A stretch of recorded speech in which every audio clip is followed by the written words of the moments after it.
Hello and welcome to episode 88 of The Eldritch Podblast. I am Margaret. I am Jack. And I'm sick. She's not. We don't know if she's sick just yet, but she has a cough. I have a cough. She doesn't have anything else. No brain. No brain. No brain and a cough. Yeah. I have just a really tickly throat and a cough. So I'm, doing that intro, I realize how odd I sound. So deepest apologies. We don't really know if we're gonna be able to finish this episode or not. Because obviously I do a lot of talking. You do. I could do all the talking today. You could. It would be, dreadful. And I did say, let's not record today. I said, let's just record Saturday or Sunday. He did. I said, let's put it doesn't matter when we record it, as long as did. it's before the day that it goes out. He did. And what did you say? I'm not good with change. Yeah. So I did try. You did try. I did try and push us to not record today. I've had 2 lemon and honey drinks. Yeah. I'm hydrated. Yeah. So, I'm sorry, I'm so out of breath. So, I'm probably going to be coughing a lot, and when I am... Are you drenched? I am. I'm drenched. I'm absolutely drenched. That's a deep cut. So, it's not a deep cut. It was only from about please. 2 or 3 episodes ago. But if you know, you know. Please bear with us. I'm assuming as I go on, it'll get easier. We hope. Yeah, we hope. So, hard. Yeah, so I'm sick. Feel bad for me. Wow. Oh, I feel dreadful. Thank I feel you. dreadful for you. You actually? Yeah. Oh, thank you. Being completely serious, it's so weird, isn't it? Because when you get sick before, when you're not relying on your voice, doesn't matter. It doesn't matter at all. Really, yeah. Once or twice a year, I get really sick. Yeah. I get sick with the flu, and I get a cold and a cough, and I'm really prone to chest infections. It's tough to actually narrow down the times where you are sick, because there's always, it's always an ailment. Something going on. There's always there's always an ailment. My back hurts, my shoulder hurts, my neck yeah. hurts. I got that's headache. A constant. That's there's always something. So you aren't 30, yeah. Actually, today, at time of you watching, it is Margaret's birthday. It is my 30th birthday. Now, I know that I said I'll leave you alone in the comments, and you've still been farming some comments, so I'm not coming after you just yet.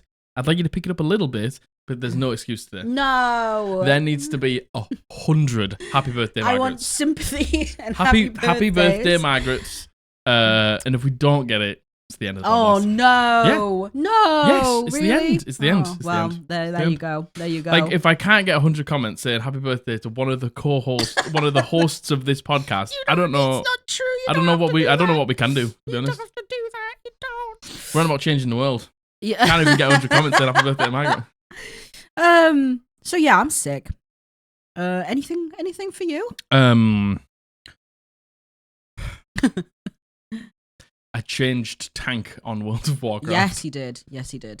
So because for those of you who don't care, I'm very sorry. In World of Warcraft, you can, I think, tank is one thing that just makes such a massive difference. Yeah. If your tank's doing loads of damage, the keys are easier. Yeah. If your tank's got loads of stops and interrupts, it's so much easier. And the tier set for Bear last season was great, but the tier set for Bear this season is not good at all. So I'm switching to the best tank in the game, and I'm not normally a flavor of the month sort of player. No, you're not. I just sort of stick to the things I like. Yeah. But I was like, do you know what? I'm gonna try flavor of the month, and Vengeance Demon Hunter is flavor of the month. So I'm playing Vengeance Demon Hunter. So wish me luck in my Vengeance Demon Hunter. Good luck. We did a few keys last night, and they went fine. Yeah. We did. I got to level. I got to level 70, and then we just and cranked then I some just dungeons. cranked loads of gear, and then I got us in some dungeons. So it went pretty well. That's how it goes. We completely fought last night. So we have some exciting news. We are starting Jack's campaign officially on the 27th of December. It's true, we are. Which is very, very exciting. We have finished Abby's 1-shot now. Yes, we finished it. It was 5-shot, technically. Yes. We are going straight into Matthew's 3-shot. Yes. Taking 2 weeks off for Christmas. And then we're going to go straight into your campaign. Then I'm starting, yeah. Which is very, very exciting. So expect campaign updates shortly in a format that we still can't confirm 100%. But it'll probably be an extra video. Yeah, we should. It definitely will be an extra video. So you get 3 videos a week. Yeah. And it's good because people who like the campaign updates can go out of their way to listen to it. Absolutely. People who don't like it can skip it. And it means the normal videos aren't 3 hours long, which I know you want, but that's too much for us. Yeah, and you know, it's not even necessarily that. I think like when you see a 2 hour and 48-minute long video, it can be quite intimidating. Especially for new people. Yeah, like very if it's much like an so. hour to an hour and a half, that's probably what the people who have never watched us would be like. It's a podcast, it's an hour to an hour and a half. Okay, I'll give it a go. Yeah. If it's 3 hours long, too 2.5 hours too long, they aren't going to click on that video. Definitely. So, we want to expand. Yeah, best of both worlds, innit? So, we'll make an announcement about that as soon as we can. As soon as we know. Which we're very close to knowing. And I'm so sorry for being so cryptic about it. Yeah, just know that it's a good thing for the Eldritch Podblast. I know, it's very, very exciting and we can't wait. I am going to say right now off the bat, just so we're not stringing people along, it's not an actual play. Just to be clear, it's not an actual play. We saw some speculation that people were like, oh my God, they're going to film their games. Nope. We're not. I'm so sorry. Again, we wish we could, but we're never going to be able to do that. Yeah, we don't, have the space. Yeah, to do this. yeah. And if we were going to, because we play in person. Yeah. And I know that a lot of actual players like have success by, recording the games online. We would never want to take our game online because we like being in person so much. So then it's finding a way to film it in person, and finding a way to film it in person is tough. And I wouldn't want to compromise what we have, because we have something really special as well. You basically already get it, just in a slightly more condensed form. Yeah, but I just wanted to... With me and Margaret. Just so people aren't getting excited and strung along that way. It's unfortunately not an actual play. It's also not going to be behind a paywall. Yes, yeah, indeed. There's going to be you aren't going to be excluded or anything like that. Yeah. It's going to be another video on our YouTube channel, but maybe just filmed in a slightly different way. Yeah. Ah, man, there was something else I wanted to update you guys on. Oh, what was it? I don't know. Have you not made the notes? I don't recall. Yeah, no, I have the notes, but there was something else. There was something extra. I was like, I'm going to mention this. Can't remember. No idea. What was it? I'm sick. Yes, she is sick. Oh, dear. Oh, wow. I really hope you can't hear them. I'm trying my very best to turn away from the mic when I cough. They'll probably hear him a little bit, but it doesn't. Yeah. It's not like me going into the mic, is it? Well, speaking of Jack's campaign starting. Yes, my campaign starting. We gave a campaign update to the one-shot you did. Yes. I can't remember what episode it was. Not last one, the one before. But we talked about the one-shot that we did where we witnessed the calamity that kind of happened on the great city of Osrendith. Yes. And we got an email from a very talented artist called K. Francis Art. Yes. And they reached out and said, I'm super into like environmental work. I've heard of your one-shot update about a great city fallen, and I'd really love to do some artwork for you. Yeah. We were honest and we were like, we don't have the budget in the podcast. We don't have the budget, unfortunately, to like commission like specific artwork for the campaign. But we can give you a shout out. And we said we know that exposure doesn't pay the bills, because believe us, we understand. We know. But we said, if you do want to do it, we're happy to like shout you out and point people towards your stuff. Yeah. So here it is. What do you think? Here it is. What do you think? How cool is that? So that is from the perspective of Hemwick, where the party started. So the campaign took the one shot took place in Hemwick, which is one of the glens, one of the like townships on the outskirts of Osrendith, and across the bridge. And the big fight took place on the bridge and stuff like that. So that is the moment where the sky opened up, the comets fell on the great city of Osrendith. Yep. The bridge is still intact. Yep. And this is just the moment where it all went wrong. And you actually drew them like a really bad, really, really poor perspective. Yeah. And like you talked them through like everything really, and I feel like they've just absolutely nailed everything. Yeah. Like they've given 3 different colorways as well. I think my favorite is the black and white one, You like the black and white one? Yeah, I really like the black and white one. I really like the one that's like the really dark greeny, like grungy one as well. I like them all. And I it's just amazing. It's insane. It's amazing. First of all, incredible artwork, but it's also amazing to see like that brought to life. Yeah, and it's got all the like in the foreground of the city, in the background of the city. That's what they call Old Town, and Old Town is somewhere that like nobody goes. There's no reason to go there. There's like reasons for not going to Old Town. Yeah, but just around like the base of the city, there's all of the like Gothic Victorian English Yeah. buildings, Yeah. which I love. Yeah. And that's the sort of vibe of the campaign. Yeah. It's a little bit more further forward in like time than my Viking campaign. Yeah. maybe. Yeah. And yeah, it's just really dingy and really dark. And I think they've nailed. God. We're on the cusp. We're on the cusp. I think they freaking nailed it. Freaking bats. Freaking bats. I think they absolutely nailed it, and I think it just looks amazing. And so they specialize in things like this and environmental work, and specifically, they actually specialize in D&D maps. Yes. So one of the biggest features, I think. So I think the best place to point you to their work is their Patreon, right? Yeah. So they're called K Francis Art, but they also have a Patreon called BarrenBoards. Yeah. And it is, I don't know if any of you subscribe to like map makers on Patreon. I know that's a very common thing, but from what I can see, incredibly affordable, great quality you get. And just to run you through some of the tiers, the first tier is £1 British pound. One British pound a month. £1. Let's just say that next session you've got a map that you need to make, Yeah. but you just don't have time. £1 You British can pay pound. £1. Yeah, I know. And that's done. Insane. Yeah. And it's a map a week as That's well. a map a you get week 4 for a maps pound? a month. That's 25 pence a map. Which is insane. Which 25p. completely insane. And I'm putting up examples of like the actual like maps that they do, and you can see they're like a realistic style. For £3, you get alternative maps, and you can do polls for what maps you want to see and extra lore from it. Yeah. And then for £20, you can get all of the above, obviously, and then you get your own dedicated map every month. Like BarrenBoards will make you your own map. This is what I want. And an animated map. And an animated map? I didn't know about that Animated one. map. Absolutely wild. Completely insane. Insane. I know. Absolutely, completely insane. And as well as that, they also do kind of every other type of commission. They can do concept art, environmental, characters, monsters, The items. monster art? I know. I feel like huge range, to be Like, completely massive honest with you. range. Huge range. And the best place to get in contact for commissions is their Instagram, which is kfrancis.art. I will, of course, leave all the links below. But I think really, the D&D maps. When I looked and like the monsters were so fitting to the campaign. Yeah, very much so. It very was much so. so tempting to get like I a know. monster for I know. further in the campaign that I know that I'm going to use. I But I know. was like, you suggested, Yeah. why don't you have the comments falling on the city? Yeah. And I was like, that's too good of an opportunity to pass and up. their environmental work is so good. I feel like the environmental work is really where they shine as an artist. Yeah. So I agree.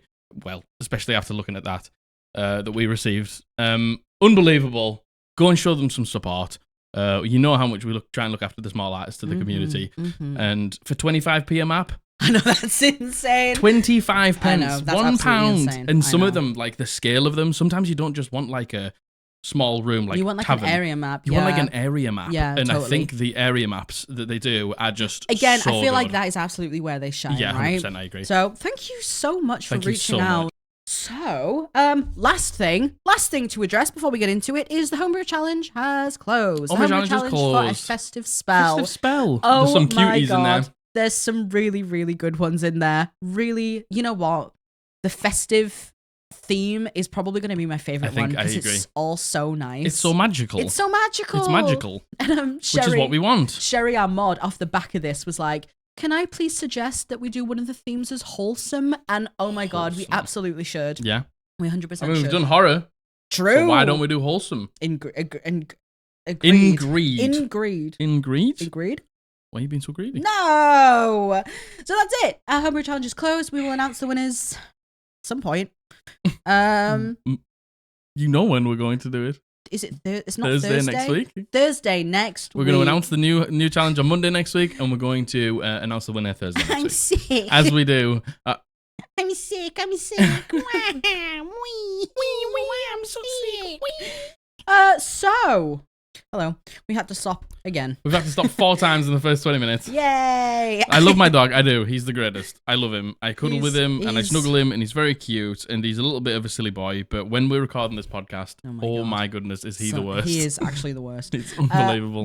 I accidentally left in a clap in last episode, Thursday's episode, and we've mentioned it before, we have to cordon off where he is because he gets under the table, and he goes under all the wires. Then he pulls all the wires out of the podcast. It's a nightmare, but he hates he's in prison, basically, and he hates it. And he pushed through the prison walls, and I left in us yelling at him to get out, and we was in the watch party, and everyone was like, Mum and Dad are yelling! No! This is just what, like, he is the most, like, if we leave the house and he's alone, perfect. Yeah. An angel, in fact, sometimes. But if we leave him alone, like, separated by this literal small metal fence. Like a rabbit coop type thing. That I can literally, he's about there. 5 feet away from me. There. But the fact that he can't get to me, he's like, I'm gonna riot. I need to lick my foot. Yep. I need to cry constantly. Yep. I need to flip my bed over. I need to like pull the covers off and get my claws stuck in the thing. Yep.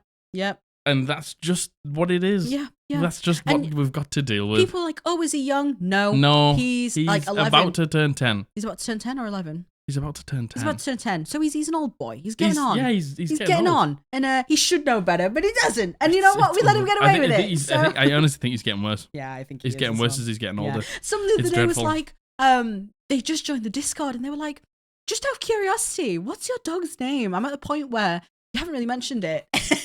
We're so used to calling him the dog. His name's Bully. I did reply and say, but his name is Bully. His name is Bully, but he is the dog. A demon. He's a demon. He's the dog. A demon. So, let's get into topic. So we are doing unpopular D&D opinions. Unpopular. I don't have my hammer. Oh, me neither. Or D&D hot takes. Crack. Or D&D hot takes. We use the name. You're looking at me to get the hammers, aren't you? No. No, you don't need to get the hammers. No, you're sick. It's fine. I'm poorly sick. Give me that. Yeah, unpopular opinions I think is better, but you like hot takes. Yeah, well, you know, I like to use them interchangeably. Because the thing is, right, I feel like unpopular opinions are opinions that aren't popular. Yes. And I think hot takes are something that are said to be intentionally inflammatory. No, the hot takes are more like, this is the way it is, but it shouldn't be that. And my hot take is that it shouldn't be that. Yeah, I feel like they're kind of like the same side of different sides of the same coin. Two different coins on the same side. You know, I feel like they're the same. They're like in same double-sided coin. Double-sided coin. The same coin side. Yep, that's what I'm saying. Yeah, I think so. I thought that was what you said. Man, do you remember in the Metro Center? No. Do you remember when we used to go to the Metro Center? We used to get them pretzels. Sorry. Where has this come from? Yeah, no, I don't know. Yeah, I do though. The little pretzel shop. I was just thinking about them. What was it yesterday? You were like, I'm reading something. You were reading the submissions for this. Tell him. So, you know, the other day that I said, like, when I read, like, my mind wanders, but I'm still reading. Yeah. And then I'll get to the end and then I'm like, I couldn't tell you a single thing I read. So I was trying to help Margaret because Margaret normally plans the episodes because I do like. Yes, I do. I take on her work for Hellbound so she has a little bit more time. But we'd finished some extra work for Hellbound, so I was helping you plan the episodes. So yesterday I was planning this episode. So I was reading through some of the submissions and I highlighted everything that I'd read and I was like, so just so you know, because I feel like I don't really explain myself very well, like maybe like how my brain works sometimes. And I was like, okay, hear me out. I highlighted the bit that I read, and I said, I started reading, and then I started thinking about how I would retake C-Site on Valorant playing Phoenix. I would use my wall to push out of garage and... Valorant is a game if you haven't played it. Block off the corner and block off long, so I could flash out to the right and push out. And I was like, plan. I'm going to try that next time I have to retake C-Site. And then I'd stop reading, and I was like, I don't know a single thing I've read. Yeah, well, it happens. It happens. Yeah. That happens. That's a normal thing. I don't know why I do that. And it's always been that way. And this is why when Margaret's like, "Oh, can you just read this?" I'm like, I can, but I'll be thinking about Valorant the whole time. It'll take me about 3 hours to read it, but I can. So yeah, I have no idea what these hot takes are. You gave me There's some stinky ones. Yeah, I bet there is some absolute. There's a couple of bits from the submissions and then from the Discord. Oh my gosh, thank you so much for sending in your submissions, guys. To Reddit. We very much appreciate it. We say it every single time. We do have an unpopular opinions section in the submission form. If you want to send them in, you can send them in anonymous. The submission form's in the description. Yeah, I think again, we always say at the very beginning. What were you in the middle of saying? Don't know why. I saw your face twisting like you were about to say something. No, I think I started thinking of. So somebody messaged us on TikTok ages ago. Yeah. And was like, "Here's my hot take," and I'm like, first of all, I'm not gonna put it in if you just message me on TikTok. You're gonna have to put it in the submission form so I can remember it's there. Yeah, so it's fair. They were like, "Here's my hot take. 1D&D trying to make warlocks a half-caster is the dumbest thing ever." It's like, join the queue, buddy. And also they're not. Yeah, join the queue. Because of Mr. Kakan. I've been through this. Yeah. So your hot take's not only bad, but it's wrong. But yeah, yeah. Like if you do have something to send us, don't send it to us on TikTok. Don't send it to us on Discord. Don't message us on TikTok. Put it in the submission form because we have to be fair to everyone. Yeah, and we also have to pull them from. That's when we sit down. That's where we go to. That's where we look. To organise through all of the things. Exactly. And there's 600 submissions in one of them, so like I can't just be like, oh, I'm gonna pick this one from TikTok. Yeah, so thank you. So yeah, again, we say that these are unpopular opinions, but every single D&D table is different. This is just some fun. If any of these opinions you agree with and you use, that's completely your prerogative. What works for you, and just because it doesn't work for us doesn't mean it won't work for you. So yes, that's the disclaimer. I was thinking about the person saying the warlocks were a half-caster again. It was really upsetting. Shall we get into it? Yeah. Are you all okay? Right. You want to take a little sip of your tea? No, I'm okay. I'm all right. It's when I laugh. Unfortunately, I cough when I know. It's coughing when I laugh. We do be chortling on this podcast. I'm trying to keep it. Well, don't. Let it all out. Just cough. Yeah. All right. Okay. When you do it, go like this. Shall I every single time directly into the camera? Yeah. I will. This has been sent in by Hobgobery, and he goes by...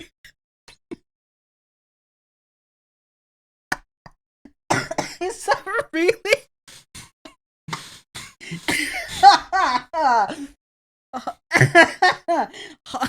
Hobgobery. Hobgobery. And they go by he, they. Yeah. Thank you, Hobgobery. I'm sorry. That name really took me by surprise. To be totally honest with you. Yeah, I can tell. There we go. Do it with the camera. My hot... Nice. I hope you're all enjoying this auditory hell. God, I'm sorry. My hot take... Should I just cough directly into the mic? Yeah. My hot take is from some personal experience, and I will be using hyperbole for the sake of being a hot take. Dungeon masters who consistently don't prepare before a campaign session are bad DMs who are letting down their players by running poorly thought out and unbalanced games. Stop lying to yourself that you're an improv DM and think about if you really want to run a campaign if you can't put in the work. P.S. I do understand that life should come before D&D. Mm-hmm. I just prefer that if the DM is busy or having a hard time and can't put in the time/effort to prepare, they should take some time away from the game for themselves rather than trying to force a game. I'm sorry, I read that out. I'm so out of breath. Obviously, if you didn't know, Margaret's got to cough. Sick. So, did you catch that? Oh yeah, well I put it in, so I know what it is. Okay. Yeah. Did you catch that? I hope you did. I'm sorry. Basically My cadence there was messed up. Basically saying, if dungeon masters who don't prepare and pretend to be an improv DM, are bad dungeon masters. Yes. Okay, so I have had a dungeon master like this. Yep. Who did not prepare. Yep. At all. Yep. And they weren't amazing at improvising. No. And it did lead to a frustrating game. Being honest, a subpar, pretty bad experience. Yeah. And but that's the way they wanted to do it. They didn't want to prepare, and it wasn't good for me. Yeah, like I feel like there's two sides of this, right? Yeah. There's the side that, and to be honest, I feel like Hobgobery is not talking about the side of it that I'm going to talk about now. Yeah. But I am a firm believer of prepare as much as little as what makes you feel comfortable. Mm-hmm. Like you prepare nothing now because you can, because you're very good at improv and you spend a lot of time in your world and you understand it. Mm-hmm. And then there's the other side of it where there's this thing where people are like, people plan too much, and I just don't believe that there's such a thing as long as you're comfortable with it. So But I don't think Hobgobery is talking about. So, two examples here. Yeah. So there is me.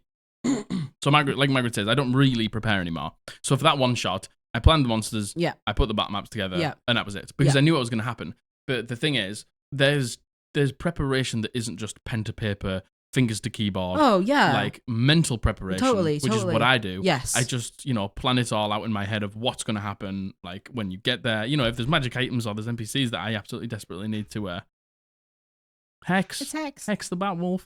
That I need to do, then I will do that. Yeah. But for the most part, I don't sit there and plan for hours. I will literally just like turn up to the session with the things that I absolutely need, Yeah. and the rest just takes shape as we go. Totally. So on the other hand, and so There was me. no, our friend Matthew. Oh, yes. Okay, yeah. So Matthew was a dungeon master for quite a long time, and he's recurring, doing one shots for us, doing one shots for his other group. Yes. He's a seasoned dungeon master. Yes. And he used to be a have to prepare everything dungeon master. Yeah. And I still think he is. But Yeah, he's also and I getting, was as well. He's also getting to the point now where he's like, I give you a puzzle, Yeah. but I also have the way to solve And it. I think it comes with experience, and I think it comes with, he said, like, I know this group so well now, I don't have to worry about X, Y, and Z. Yeah. I think that comes with like experience and familiarity. And I think you can hold back on the planning a little bit more when you you trust your group. Do you know what I mean? And you know how they play. Yeah. Now, I think the type of DM that Hobgobery is talking about here is the DM who kind of doesn't plan out of purely not wanting to. Yeah. Out like, of laziness. Out of laziness. And I hate using the term lazy because I don't necessarily believe that anyone is inherently lazy. But if you're running a game, there is an obligation to have something, right, for your players to do. Even you don't have to have it written down, but just to have an idea of the plan. And not everyone's good at improv. Like that's just the fact of life. That is just the fact of life. You can become proficient in improv. You can learn how to do it, but it doesn't come naturally to some people. Yeah. And I think there's two sides of this, but I do agree based on the situation that we had, where that DM didn't plan anything, and you could tell, and we were all stood around all the time being like, well, what are we doing? What are we doing? With Because absolutely no guidance. and the thing is, there is times where, like arcs end and there is a bit of downtime, and it's sort of like, so what is next? And then that's when your dungeon master should be not like being like, this is what's next, but like dropping crumbs or giving like NPCs to come and speak to you about the next thing that's going to happen and things like that. But we were basically at a loss where our dungeon master wasn't giving us anything, and we were just like, so what are we doing? Yeah. And, like Margaret said, there is no correct amount to plan. No, never. And there is just an amount that you are comfortable with turning up to the session for. Yeah. I think some of the language used in this is a little harsh as well. Like, stop lying to yourself that you're an improv DM. That there's such thing as a learning. But at the same time, the end of it saying you have to really think about if you want to run a campaign or not. I think that's the most important takeaway here. That is true. Because I think a lot of people get into it and then realize they don't want to do it. Yeah. So they just don't plan anything. So Totally. It's like, I can still be the DM and not let the group down, but then I don't have to waste time in my week planning when I want to be doing other things. But then you're also giving a subpar experience. Yeah. And So, that can't be fulfilling for you as a DM as well. Like that, trust me, I know that feeling of sitting down in the seat and just being filled with dread. And I planned everything. Like I knew everything that was going to happen, but that feeling of dread when you're sitting there and like being like, oh God, are they going to get this? Are they going to be able to do that? But I guess everyone's different.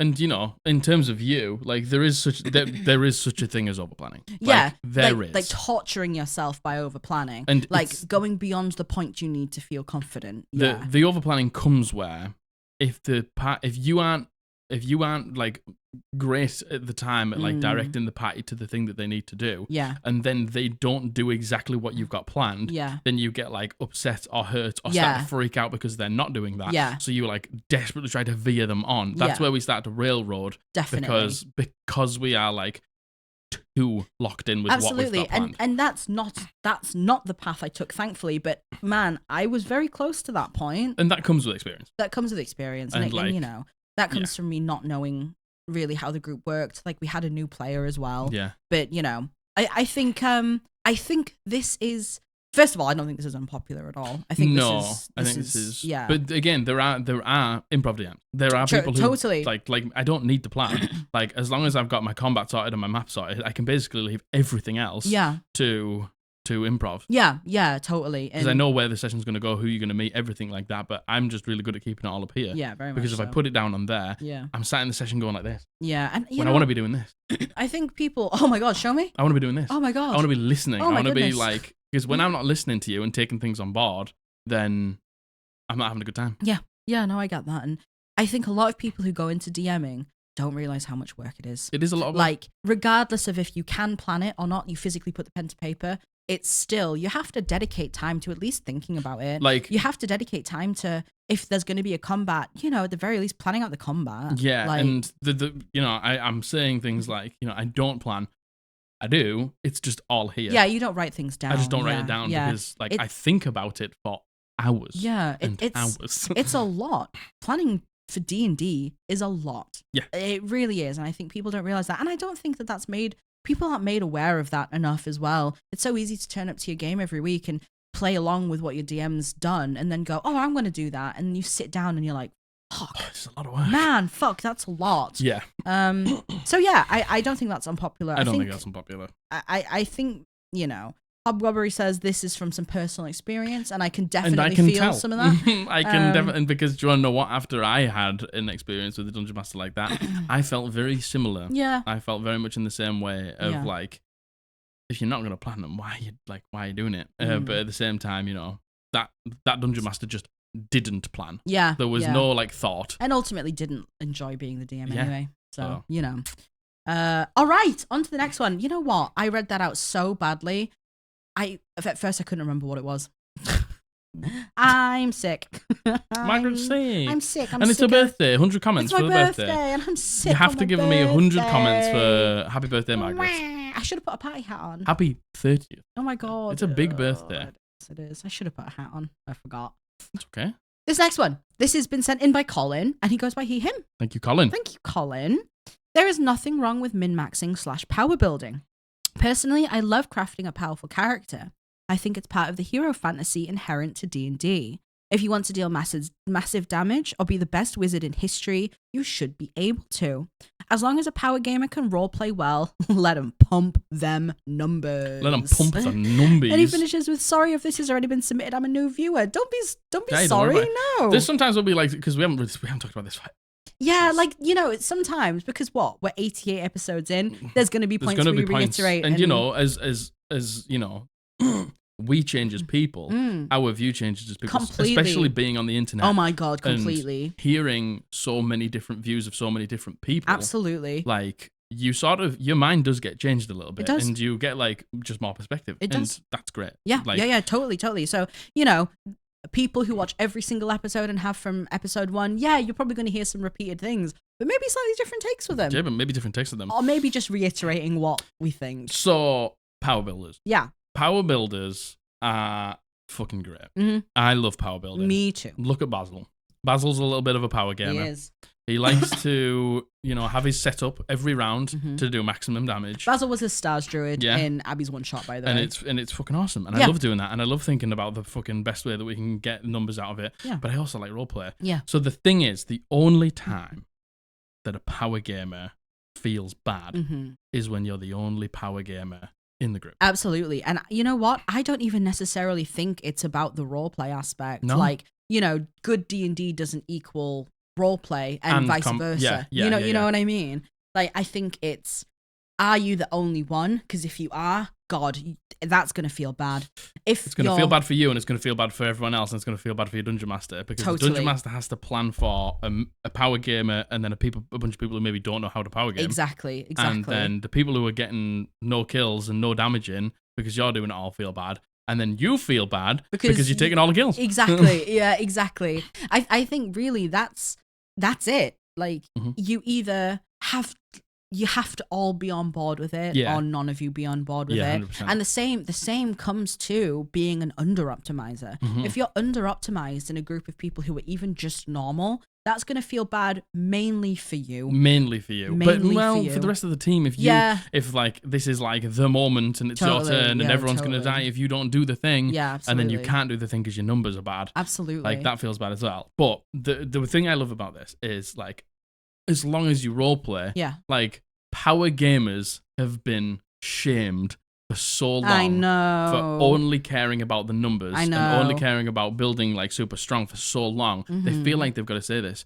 If you want to fucking turn up to Dungeons and Dragons and just smash goblins and fucking just 6 combats and just crank the damage, that's what you should do. Agreed. Don't feel like you have to roleplay to justify your metagaming or your power building or whatever it is. Very much so. If you want to play that way, just fucking play that way, and man. you know, again, it's very dependent on table, but I'm still a firm believer of there can be one person who doesn't really roleplay that much, and in a group of role players, and everyone can still have a good time as long as that's understood. Do you know what I mean? Like, everyone's not going to be, you know, like if you've got a really strong role player in the group, like if you get a group of random people together, the likelihood that all of them are going to be super strong, super confident role players is very low.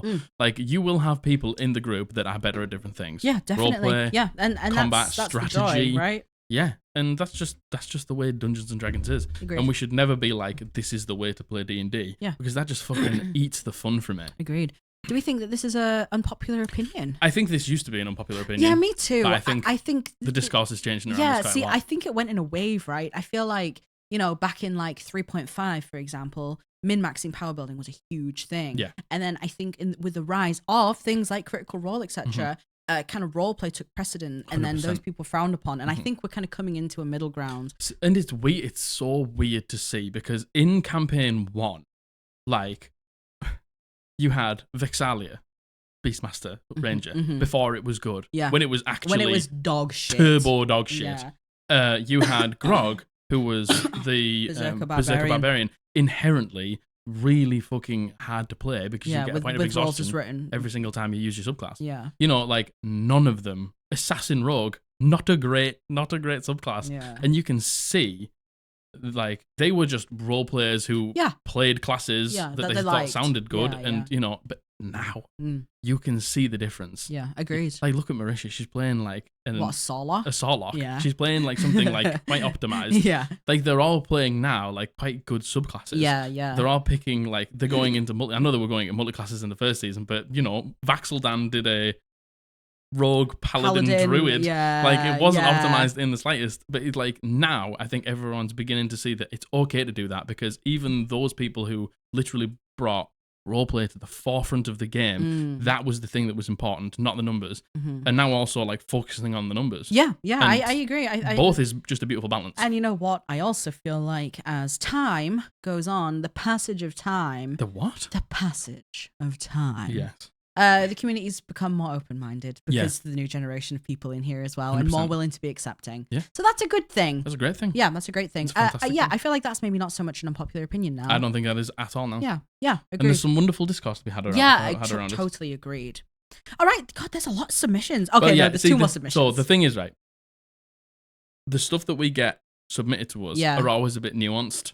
Yeah. And they're always like quite nice to talk about, and we can flesh them out. Yeah. When we get onto the Reddit stuff, it's going to be, well, that was stupid. Next. Yeah. So this next one has been sent in by Zachzdr. Yes. And he goes by he, him. Thank you, Zach. Thank you so much, Zach, for your submission. I actually don't know how unpopular this is, but I think that if the Dungeons and Dragons movie came out after Baldur's Gate 3, it would have been a much more popular film. 100%. Absolutely couldn't agree more. I don't know why they didn't. Do you want to know what? I know exactly why. Go on. Well, it was in the midst of the Hasbro thing, right? It was in the midst of the OGL, and they needed money coming in from somewhere, and it came out just after they kind of bowed back from that decision. And I think they thought that was potentially going to be the saving grace. You know, Hasbro did the bad thing, then they backed down, and you know, people can go and see the movie and rejoice and kind of fall back in love with D&D. Share in revelry with each other over the D&D movie. I don't think that's what happened, though. I don't think that's what happened. And the thing is, the movie was actually really good. The movie was good. The movie was good. It was a little bit cheesy, a little bit corny, but that's D&D. That's D&D. Like those, it was very meta. Yeah. It very much knew, made jokes of tropes in D&D. Very much so, but it was a good movie. The all of the actors were great. They were. The Paladin. Oh my god, what was his name? I don't know, but he was so funny. He was awesome. It was a good movie. It was a great movie. And the thing is, right, Baldur's Gate, I feel like I don't know what it is. You know when Skyrim came out? Skyrim. Yeah. When Skyrim came out, and that was like, I don't know, there's just some games that just capture such a gargantuan audience. Yeah. And like Skyrim did that. Yeah. And what was the other game that came out not long ago that did the exact same thing? And every single person, every man and his dog was playing it. I don't know. What was it? What kind of game was it? Oh. But Baldur's Gate. No, I need to know. Baldur's Gate was that. Yeah. Baldur's Gate was that. Like, It was all of the D&D fans. Yeah. All of the people who'd ever played any TTRPGs. Anyone who had played Divinity Original Sin. Yeah. Anyone who played any of the previous Baldur's Gate. Yeah. And the thing is, I don't know what about Baldur's Gate made it so big. Well, it's just amazing. It's just it's the most immersive, like spanning over a huge amount of time. You can do whatever you want. The game can be whatever you want it to be. But the thing is, Divinity was the same. Yeah, but you can fuck the hot people. But you could fuck the hot people in Divinity. But you can fuck the hot people and see it. Oh, right, okay. Could you not see it in Divinity? I don't know. But you can definitely see it now. Like, you could fuck the hot people. Remember when you fucked that lizard? The lizard! Oh my god! In Divinity too. Oh my god, I slept with the lizard prostitute and he stole my stuff. So, like, so the thing is, Divinity 2 looks, because I've only played a small amount of Baldur's Gate, but I've, got to, I don't know, I've played like 2 or 3 hours. It plays almost identically to Divinity. You just roll a dice instead of it, rolling it without you seeing it. Yeah, I think there is more like D&D, like the spells and everything like that. The spells are more D&D. Well, are D&D. They are D&D. They are D&D. And, it's set in the world of D&D. Is that what it is? It's the fact that it mirrors D&D so hard? I don't know. I really think it's the fact that it looks great. You can customize your character to such a length. People fucking hate the way it looks. Well, I that's completely personal preference, but you're wrong. But no, that is complete personal preference. Yeah. But I just think that it's. I mean, we haven't played too much of Baldur's Gate. You tell me why Baldur's Gate so good. Yeah, you tell me. Because, I know pretty much all of you have played it. Like, Baldur's Gate, I know why it's so good, because I understand why D&D is so amazing. Yeah. But is that what it is? People are just realizing how good something like Dungeons & Dragons can be? Yeah, and I think, in terms of, the whole cycle repeating itself of things coming into trends, the whole fantasy medieval thing is coming back into like the mainstream again now. And I think that's a reason to do with it. I think, word of mouth, there's amazing articles written about it. Like there's a lot that Baldur's Gate's got going for it. And I think D&D became really popular in lockdown. People haven't been able to find groups to play. I think a lot of people who like D&D are turning to Baldur's Gate for, something akin to what that would be. Yeah. It's a sense of like, I think it's like companionship too. And also it's like, it's like super turbo replayable. Yeah. Oh my God. Yeah. There's you can play it through 100 million times and go not get different the same ways. experience. Yeah, exactly. Yeah. And some of the companions aren't compatible with each other as well. So you can do a playthrough with some companions and then other ones you can play through as their companions. Yeah. Like, it's very versatile. Yeah. So do I think there's no doubt if they just turned them round. Totally. Because I think the thing is, like, Divinity was made by the studio first, Larian.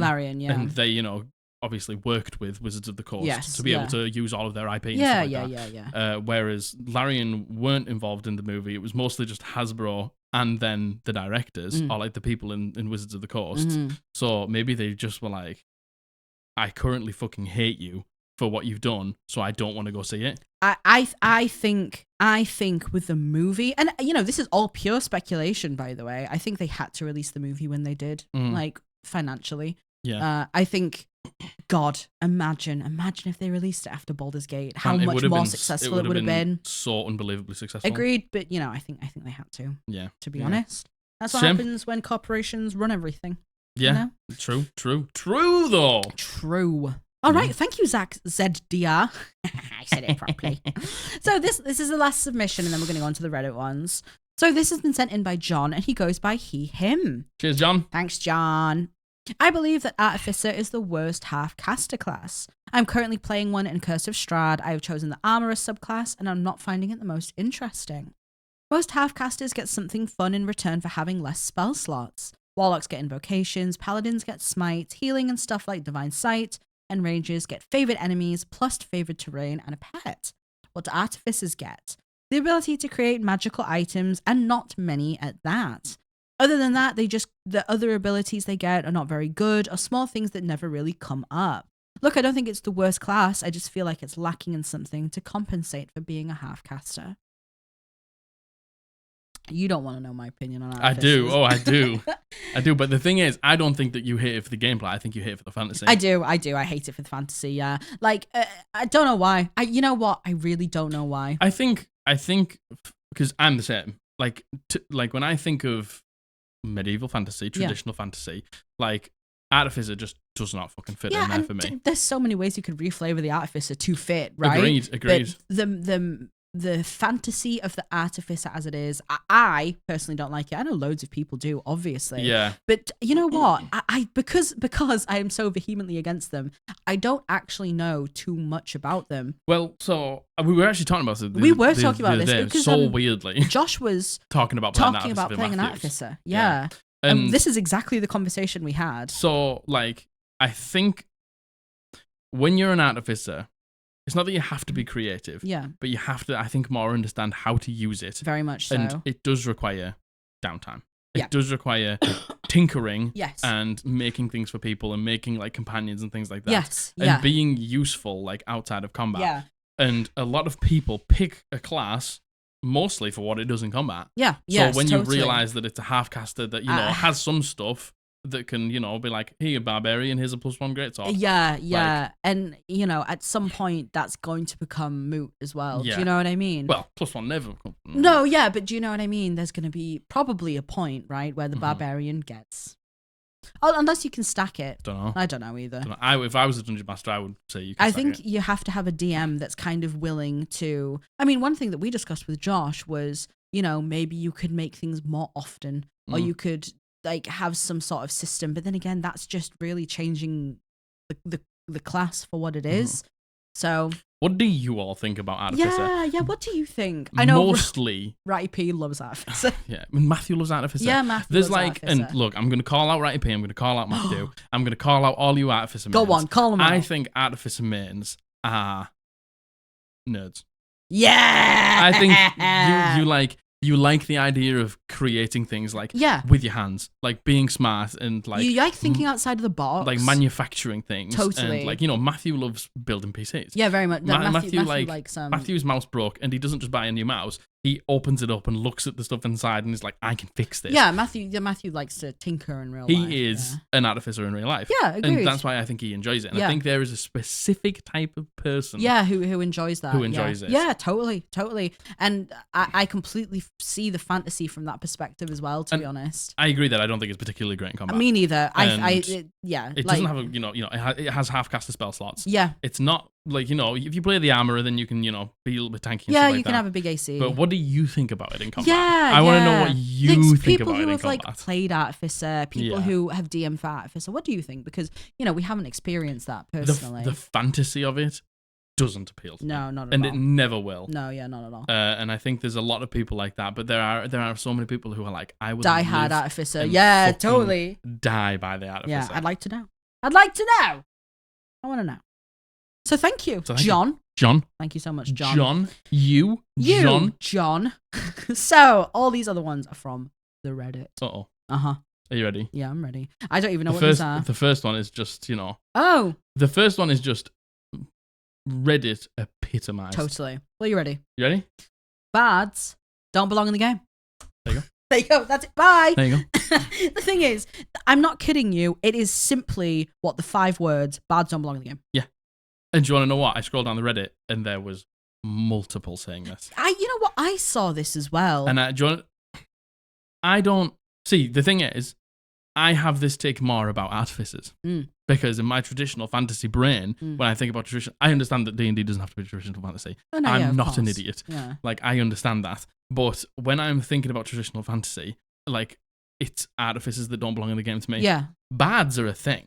Yeah. Like jesters, caught jesters. Well, yeah, and, yeah. And the hero that uses its words to outsmart the enemy, not its capability in the battlefield. Yeah, poets. Like musicians. Yeah. Like, well-traveled, wise, like charismatic. Yeah, the storyteller. Storytellers. I feel like people just see the musical instrument and they're like, that's fucking lame. But the thing is, though, right? Like, I wonder, genuinely, is it because bards have the stereotype of, like, the horny bard? The horny bard. Like, which is, by the way, lame and shit. So lame. And terrible. Sorry, Scanlan, but it is. It is, yeah. Do you know, is it because of that? I don't know. Is it because they're charisma based and there's so much contention clearly around charisma based God, the other one, it's not in here, but it's just like charisma shouldn't be a star. Why?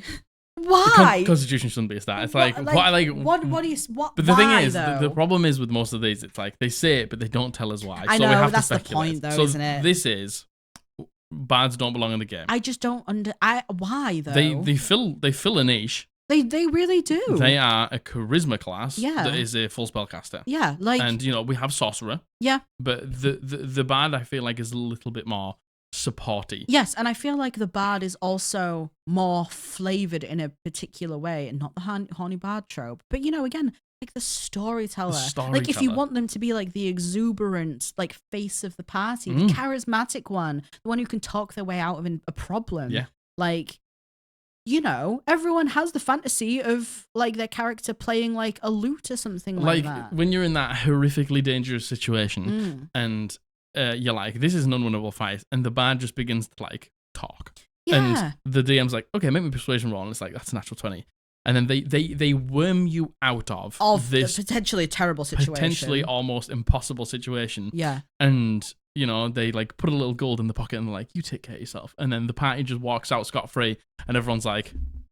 Yeah. And it's just like, to me, that's the fantasy of the bard. Yeah, and bardic inspiration. I just feel like being able to give, like, your party, like, a speech, be able to pep them up, hype them up, play them something, tell them a story, give them words of affirmation. Like, I love that. Yeah. I really love that. I think, I was like, I'm going to play the draconic, whatever it's called, I can't remember. Monk.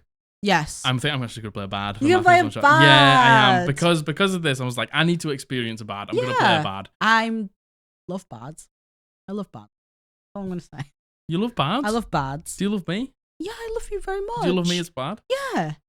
What's your name? Bard. Oh. Bod? Bored. Bird. No. Bard. Brit. Oh. Brit. Okay. Brit the bard. All right. Because I am British. Oh. British. British. British. I'm British. Yeah, I am. Bards do belong together. Completely. 100%. 100%. Bards I really, 100% belong I together. really don't know. I would like to know from the perspective of someone who doesn't believe bards should be in the game. What is it? What is it? What's the reason that bards listen, don't if it's the stereotypical, like, horny bard? Yeah, I get that. That's not what bards are. I totally get that. That's not what bards have to be. Yeah, totally. Bards can just be bards. Yeah, completely. Bards Agreed. can just be a really great support class that helps out the friends, that's got some great spells, that's got some expertise and jack of all trades and is very good at talking and almost anything in terms of skill. And they tell stories. They're a poet. They are just encouraging. They're just helpful. Yeah, like, that's what a bard can be. Agreed. Yeah, totally. Agreed. I don't get it. Neither do I.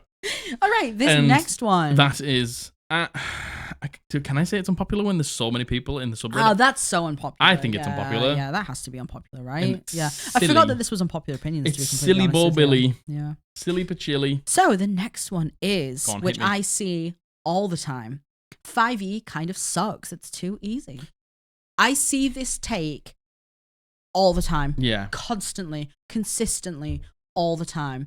And I, once again, would like to know why. Because the thing is, that means you're saying it's too easy in terms of, like, is it too easy? A lot of people hate advantage, disadvantage. Is that what you hate about it? Yeah. Is that the fact that you can get advantage so easily and crank damage? It's obviously not as crunchy as 3.5 was. No. Is that why? Because it's not as crunchy? Is it because the thing is, too easy suggests to me that there's a way to win. And I'm of the opinion that there isn't a way to win D&D. Like, D&D is an experience where, yes, there's wins and losses, but I don't feel like there's an overall there's an end point, but I don't necessarily know if it's to win. I think that too easy means too strong. What do you mean? I think that when people are like, it's too easy, the classes are too strong. The subclasses are too strong. But like comparable to what? Comparable to what exactly? Comparable to what? Because 3.5? the thing is, combat can be like infinitely scaling. Well, that's... the Lich isn't good. All right, well now there's 2. Well, that's it. Like easy. If we're talking combat mechanics, like yeah, okay, I can understand if you're coming from a 3.5 or a 4 lens. Like yeah, the classes are strong. They are definitely strong. But stronger than what they used to be. Yeah. Comparable to what? 1 D&D as well, making a lot of changes that make things not necessarily. Stronger. But yeah, stronger because there's more options basically. And I don't think that 1 D&D has cranked any numbers much higher. Yeah. I think it's just more made versatility. I think the pain points and the things that we didn't like about 5e are just a bit better. Yeah, like is it too easy to succeed? Is it too easy to be able to stack your hit points? Not your hit points, your ability scores to a point where you have kind of like an auto success. But even then, kind of only really at higher levels. And you've got to spend things to get that. And like it's all like situational, right? Yeah. I just don't. What I don't get about it's too easy is like, but that's just up to the dungeon master. Yeah, very much so. Because I run 5e and I've killed Incredibly many hard. players, and you know, a lot of ours is like we have to like spend an enormous amount of resources just to survive this fight. There's going to be multiple fights in a day. Yeah. Is it because we've gone away from 6 combats a day? Potentially. Is it because we've leaned away from that? Because it's more about less combats but bigger scale. And I feel like this take is often put with, oh, well, everyone's a snowflake now as well. Do you know what I mean? Usually. You know what I mean? I feel like those are very interchangeable. And I'm not saying that's what OP has said here, by the way. But like, I don't know, because I feel like it's also situational, and also to be like it's too easy. I'd love to run a combat.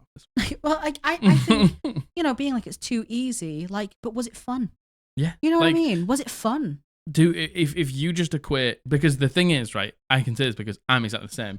I equate fun to difficulty. Yeah. Like if it's too easy, I'm bored. Yeah, like, which I understand then if that's the take they're taking. Yeah, but you know, I play 5e and it's rock hard. Yeah. So where's this coming from? Maybe it's just coming from a bad experience. Maybe it's coming from a bad experience. Yeah, but you know, like if you're like 5e, I'd hope you played more than one game, because you can't get a good take for a system. And like I hope in one game. I hope you've played it as well. Like other than, you know, if you look at it like book by book, okay? You read one of the previous editions and this edition, yeah, of course it looks like everyone's stronger. Potentially it's easier to succeed because that's fun. And I hope you've played it in practice to see that it's not always auto success. Like if your DM's running it for you, there should be consequences to things. There should be hard moments, there should be tough decisions, there should be calls to 100%. Make. Like sorry. No, it's okay. No, it's okay. You were making a point. I don't want to be like, stop. I've got a point to make now. Actually, it's my turn to talk. No, but yeah, I think that's probably where it comes from, and I don't agree. I just do not agree at all. It can be, you know, it can be as hard as you want. Oh, the Tarrasque's easy to kill, right? Well, that was 2. Very subjective. Saying it's now, too easy is very subjective. There's a Lich, and now there's 40 skeletons. Yeah. It's like, when you can make it as hard or as easy as possible to succeed or lose, how can it be too easy? Yeah. What is the point that it's too easy? Because you're either, in my opinion, you're either not running it right. Yeah. Or you just you haven't even tried. And I think if it's fun, then it doesn't matter. Why does it matter? If you're having fun, none of that matters. None of it matters. And I feel like maybe this is more in principle. Potentially in principle. The numbers are too big. The numbers are the classes are too good. Yeah. What do you think? What do you think OP means by that? Like, are we maybe like missing something? Are we are we like looking too far into one thing other than the other? When your take is 5e is too easy. there's way too much speculation there, right? There's nothing that we're missing because you've given no context. Yeah. What do you think OP means by that? Like, I'd really like to know what people's like takes on this take are. But is that unpopular? Because I see so many people saying it. The problem is the only place you see it is on Reddit. True. And usually it's followed up by 5e sucks, it's too easy. 3.5 is the best. Yeah. 4's the best. Yeah. Everyone's such a Pathfinder's snowflake the now. best. Yeah. This system is the best. And Yeah. it's just No one at your table would say that. Yeah, No one. So I don't. Yeah. Quite understand. Yeah, me neither. And I don't have a problem with anything that you play. So. Yeah. Unless you. Unless you smell. Unless you smell. Unless you stink. Pu. All right. This next one. This is from the Reddit. Sorry, forgot where I was. The Marshall caster gap is a white room problem that never comes up at the vast majority of tables. Yeah, I feel like to a certain degree, yeah. I agree. Yeah. I agree. So at 90, I would say, % of tables, you won't even see it. Yeah, like, and so it depends what you mean by gap. I'm assuming they mean combat-wise, right? Yeah. I think right off the rip, out of combat, very clear that there's a huge difference. At the beginning of the game? Yes. I don't think so. I think out of combat, the amount of things, let's say a bard could do compared to a barbarian could do out of game is astronomically different. But I also think that the bard can only do that, 2 or 3 times? Yeah. And then the barbarian can just do it continuously over and over hit. again. Yeah. But like what I'm saying is like out of combat. Yeah. Like, to find solutions to things. That's the thing that I find when I'm playing like a martial. Specifically, my very first character I ever played, a barbarian, she couldn't do anything. Yeah. She couldn't do anything out of combat whatsoever immediately off the bat, where we had a wizard who could, if they needed to charm someone, they could. If they needed to open a door, they could. If they needed to get to the other side of this thing, they could. If they needed to... Do you know what I mean? Yeah. The versatility is... But the thing is, I think when you play a martial, you almost already know, and you resign yourself to the fact that outside of combat, you are going to be nowhere near as good. Which I think is sad. Which one D&D is changing? A little bit. To be fair, I think they're actually changing it quite a lot. And there's more skill proficiencies. The barbarian can use its strength modifier for God knows how many different things. Yeah, there's a lot of things that can be used now. They almost get like maneuvers in all situations in combat. So they are so much better, but there's still a gap. But the thing is, I agree what this is saying. I think at 90% of tables, you probably won't even see it. Yeah. I think it's maybe a bit less than that, but combat-wise, yeah, I agree, because the barbarian can just keep going and going. It can just start. Yeah, but the thing is, I think it's at the high tier of play where it really takes very over. much so. It's when you get past like 6th level spells. I think. Yeah, when you get into those like 5th, 6th, 7th, 8th, 9th level spells, that's where the gap really starts to show itself. Very much so, and the gap shows itself very, very badly. Yeah, because what a wizard can do. I don't know. Is it disintegrate? A wizard can do disintegrate at 6th level spell, and a barbarian can attack twice. Yeah. So maybe 3 times. And it's the same with, and you've heard me say it a million times, like monks are underpowered. Yeah. Again, I would say almost 90% of tables. Yeah. You probably won't see the difference. Yeah. Because they're the people who've got the most attacks and stuff like that. It's when you start to like optimize and when you start to like, with spellcasters, use your spells in a really, really like clever way. Yes. If you're just pumping the fucking dam, then like that's not where you're going to see it. It's where you break a combat with using a spell. With using a spell, I completely agree. Where a barbarian could never do. And that's kind of the point I'm making. Like even at low levels outside of combat, there's things a spellcaster can do that can break a situation. Yeah. That can handle a situation, finish a situation, but a martial could never do if they don't have access to magic. So I personally think the divide is huge. I agree. Out of combat. No matter what. Gargantuan out of combat. No matter what point. Combat wise, yeah, probably not. I think in combat it's only late game. Yeah. What does white room problem mean? I had a look. It's like a writer's thing where you can only find like specific situations. You can only find specific solutions for these situations, and you sort of like, it almost sounded like writer's block in a way sort of thing. Like, I have no solution for this, so it's a massive problem. Oh, I understand. Oh, okay. I get you. But, yeah, no, it's a thing. Like people talk about it because it's a real true thing. Yeah. But yeah, I think at most tables, if you're just playing with a bunch of your mates who aren't there to just crank damn and break the game, you probably won't even realize. Yeah, agreed. I agree. Agreed. But, I play with a bunch of optimizers, so... Yeah, he does. And, even the marshals have magic, so, you know what I mean? Yeah, all of the marshals in my game end up multiclassing or gishing or... Yeah, love a gish. All right, this next one. This is, once again, very simple. Very simply, Square grids are for dorks and losers. Square grids are for dorks and losers. Listen, I see quite regularly, and I hear the discourse that hex grids are the superior grid. Agree. Right? To which I say, I like my squares.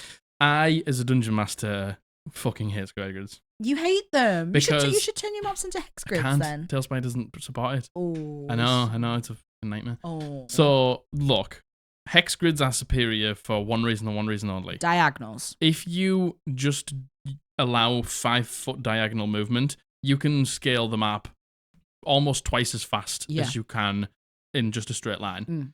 Then you go, well, it's 5, then 10, then 5, then 10, and then that feels turbo dog shit. Awful. Horrendous. Terrible. That feels dreadful. Awful. So the thing is with hexagon, it's no matter which way you go, it's even. Yeah. And it doesn't feel bad for anyone. Yeah. The map doesn't get broken by movement. Yep.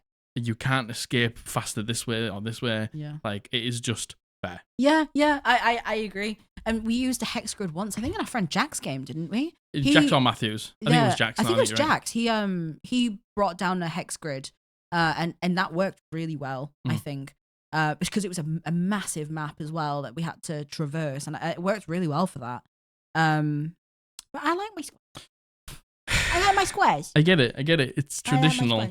And I know that 99% of people use squares and probably didn't even realize there was anything wrong. Yeah. But as soon as you become a dungeon master and you put things, because you know me, I've said it a million times, I love a second objective. Yeah. I love a second objective. And usually it's like reaching something or getting to something or something like that. And if players are clever and, you know, they'll go over to the left side and like attack the thing, and then the next turn they'll disengage and just like get instantly to the thing, whereas it would have taken them 3 turns to get there going forwards. It's just horrible. It's so hard to balance on a square grid. Yeah. Dorks and losers. My fellow dorks and losers, where you at? Where you at? Where you at? Do you think this is unpopular? I feel like because this is I think unpopular. nobody uses hexagon grids. I feel like some people do, but you know what? The people who do use hex grids are like, I'm never going back. If I could, I would change it, but I can't. I'm sure they'll bring something in. I fucking hope so. I'm sure they will. I love hexagon. If you have the capability to play with a hexagon grid, play with it, and it'll change your life. As a dungeon master, it'll try change it. your life. All right. This next one, their username is StrictlyFilthyCasual. Me. Me on WoW. Yeah. Saying something like, I'd like to roll persuasion to convince the guard to let us pass, with no further details, is role-playing and should be treated as such. I don't think I understand what this means. So, let's just say I walk up to the guard and I'm like, hello there, fair guard. What a fabulous day we're having here. Could I line your pockets with a few gold to let me pass? Oh my God. Or I walk up and I go, I would like to persuade the guard to let me pass. Oh yeah, I feel like that's just as relevant, right? Just relevant. Yeah, I feel like that's fine. But because you aren't role-playing out the scene, a lot of people think that you aren't allowed to ask for a persuasion. Wrong. I completely disagree with that. Going up and saying I would like to persuade the guard to let me pass is valid. Yeah, no, very much so. So valid. Yeah, I completely agree. The thing is, it's like, what do you class as roleplay? Roleplay is very different for every single person, right? Yeah. Me personally, I wouldn't class that as roleplay. However, I think that's still a very valid way to use your skills in game to be able to get what you want, because we've had this conversation. Why isn't that roleplay? I don't know. You're playing the role of somebody who wants to get past the guard. Yeah, you are. Yeah, even if you're not using your words in that way. You're going up and saying that my character would like to persuade the guard. Yeah. You aren't saying it. Yeah. But you are attempting it. Yeah, and well, this feeds back into the whole like, oh, you have to make the argument. You can't just roll persuasion, and it's like, man, why do I spec into persuasion then if I have to use my own human brain cell words in game?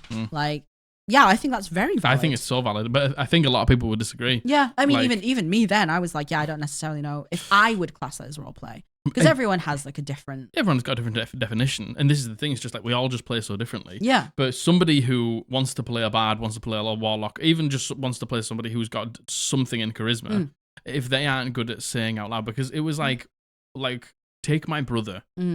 At the beginning of the session, he would be like, I turn to this person and say this. He didn't want to say it to them as if there was a conversation. He said, I say this to this person. Yeah. As the session went on, like that fell off, and he would just converse. Yeah. But I think for a lot of people, just saying something is so much harder than being just literally saying, I say this. Yeah, I agree. I very much agree. I think you get that with the people around you, the people that you play with, that those walls will crumble away like quickly if everyone else is okay with doing it. Mm-hmm. But I don't think there's anything wrong with this at all. No, me neither. I don't think so. And there shouldn't be. No. There shouldn't be anything wrong. You know, that's like saying, yeah, I roll to hit them. Yeah. Like, yeah, of course your DM's going to let you roll to hit them. Mm-hmm. But like, why would your DM then not allow you to go, I roll to persuade them? Exactly. That argument is, to me, in my opinion, so stupid and very unfair to people who spec into persuasion. Agreed. Or charisma in general. Yeah, I think that's fine. Totally fine. I think that's completely Not fine. wrong with it. Yeah, that's very unpopular though, I think. I agree. I think that's very unpopular. I think people will be like, no, you have to at least say something. Yeah. Like talk out loud. It's like talk as your character. Yeah. You have to say something to persuade them. It's Why? Like, Why? Silly. Some people just aren't comfortable, and we need to respect that. Yeah. Oh my god, 100%, completely agreed. All right.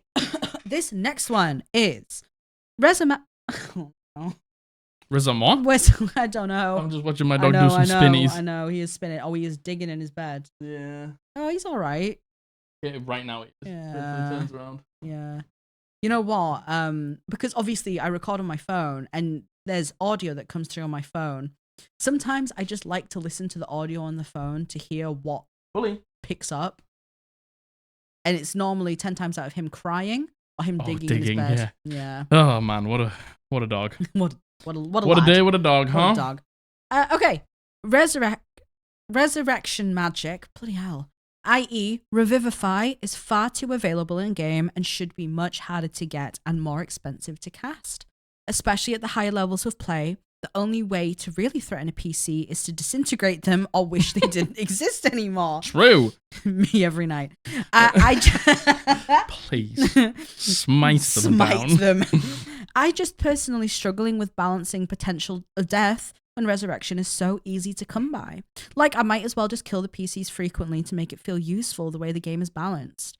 However, I want death to be important and mostly permanent, and I know there are settings and adventures that achieve this, but still.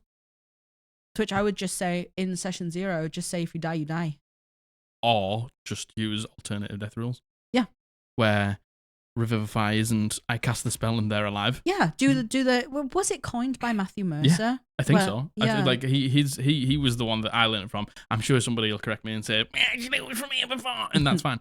But, that's where 99% of us learned it from. Yeah. And, that's why, and I feel like people are like, but as a dungeon master, it allows you to make the game so much scarier because, yes, you can hold a 3rd level spell. Yes, you can stack diamonds. But at the end of the day, if the dice have their say, totally. like, that's it. Yeah, like, totally. And you don't have to worry about, like, is he licking himself? The dog was licking himself. Big surprise. Yeah.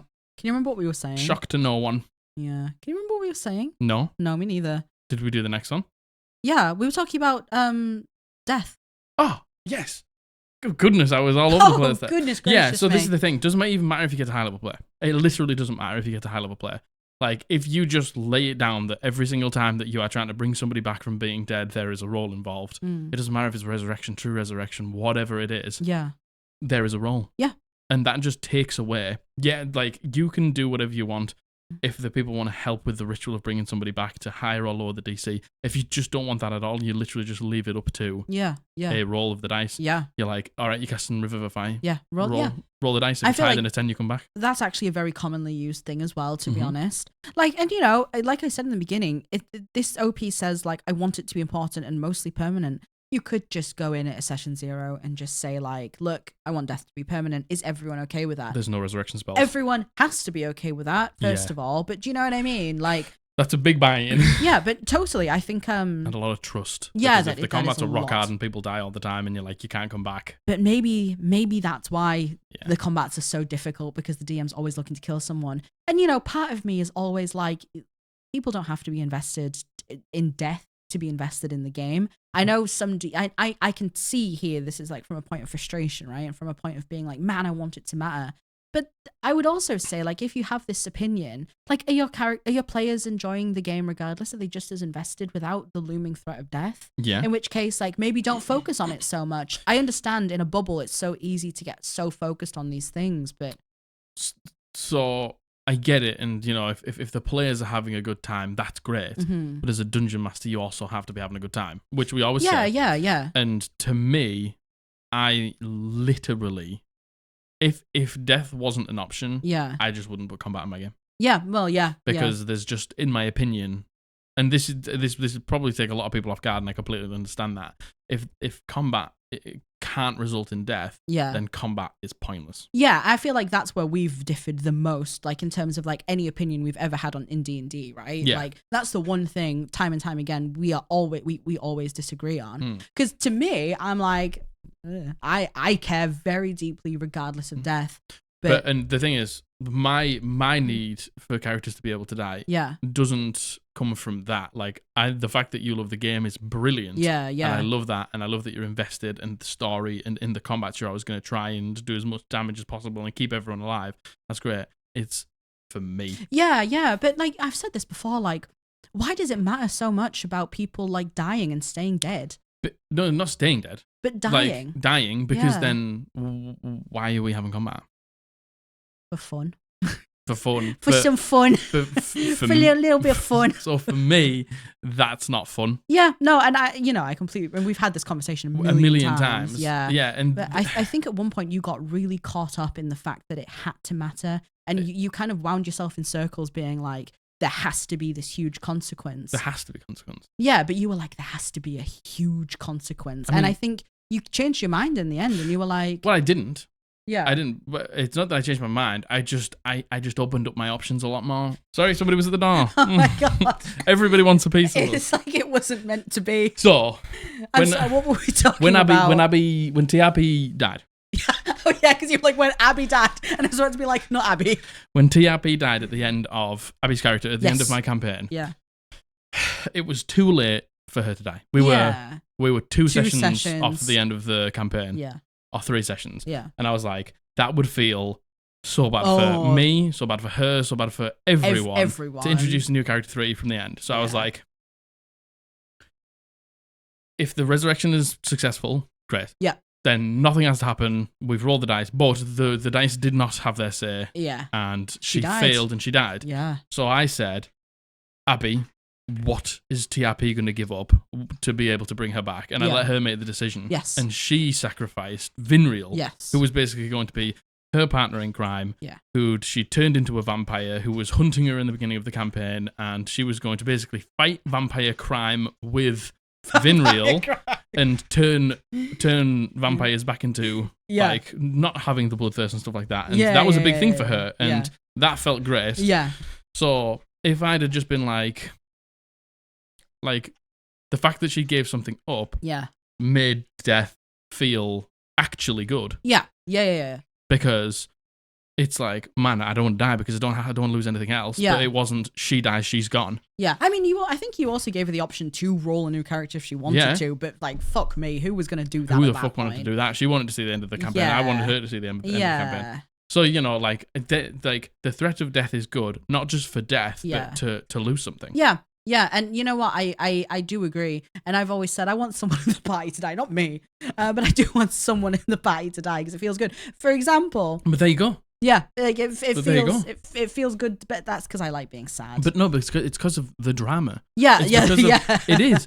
It's because of the drama. It's because of the weight. Yeah, it's because I agree. The consequence, and it's like, right, we've lost this person, but we're gonna fight tooth and nail to bring them back. Yeah, we're gonna avenge them. Yes, we're gonna if there's none of that, combat, I'm telling you, I'm positive, would feel a fraction. Yeah, no, I do agree. And I feel like we've both moved into the middle with our opinions on like what we both feel about this. I think we both ultimately disagree with each other still. But I don't think we do. Do you not think? You just said that, like, because of the drama of it all, because of like the suspense in combat, because not for me. Yeah, but it is though. Yeah. Like it is. It 100% is. And like, you're saying that you don't agree with me, but then you're saying all of the reasons that you agree with me. Yeah. I will always stand by, I don't have to be threatened by death to have a good time. That's always the stance I will always have. I think that you wouldn't enjoy combat as much if it wasn't as tense. Wrong.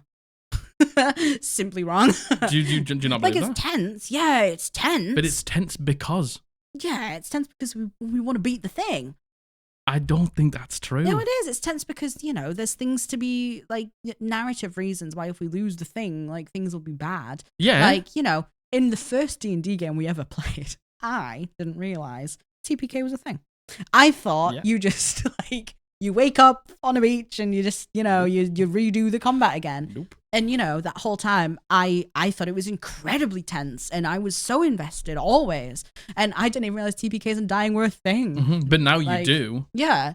Like, I think, narratively, losing to the bad guy is bad because of narrative reasons. Yeah. But, like, losing a friend. Yeah, no, you're right. You're right. Is just as scary. Yeah, like, no, you're we make right. these bonds with each other. And we fight with each other and we fight alongside each other. And we want to see the conclusion of your backstory and your backstory. Yeah, it would feel bad if it would not. feel exactly. Yeah, so you're right. That, like, I think that it subconsciously puts a lot of weight on combat. Yeah. But I think maybe it's not at the forefront of your mind every single time. Yeah. Because, not everyone has to be, like, almost death-defying. Yeah. Do you think, like, the Revivify rules is enough, though? Like, that's enough for you to be satiated in? Yeah. Yes. Yeah. Like, it doesn't have to go further than that. I am a firm believer that if someone dies in my campaign, it's because we've been stupid. You did something wrong. You've been really unlucky. Yeah. Or the dice just rolled that way. Yeah. Like, mainly because we've been stupid. Let's be honest. Abby all she had to do was roll over a 6 to survive, and she rolled a 4. Yeah. And like those, I would always prefer it to be in your favor that you survive. Yeah. But if things just go wrong, that's when it happens. Sometimes things just go wrong. Yeah. No, I agree. Sorry, as we go on, I'm just feeling sicker and sicker and sicker. It's okay. Well, let's just we'll we've only got 4 left. Yeah. So you're gonna have to, Margaret, put on the brave bit, yeah. Toughen up, babe. Yeah. Oh my God, man up. Man up, bitch. Man up.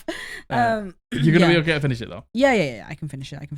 For you. This feels She's like doing this for you. If I don't get 100 fucking happy birthdays for Margaret, I'm gonna end the world. It doesn't. Me and the entity are gonna fucking flip this world upside down. No, it doesn't have to be that. It doesn't have to. It does. I feel like this has been all over the place. We've stopped so many times. And that's what the people like. They're just like us cracking on. Yeah. Don't you? Is that why you like the podcast? Tell me why you like the combat. Tell me why you like the podcast in the comments. Yeah. What's the reason you watch this podcast? People are like, I don't. The entity just forces me to. Yeah, I'm not allowed to leave. Yeah, I feel bad for you. Yeah, I'm stuck. So this next one, how many's left? 4. Okay, yeah, this is the 4th to last. That doesn't feel. That doesn't feel very good. Test.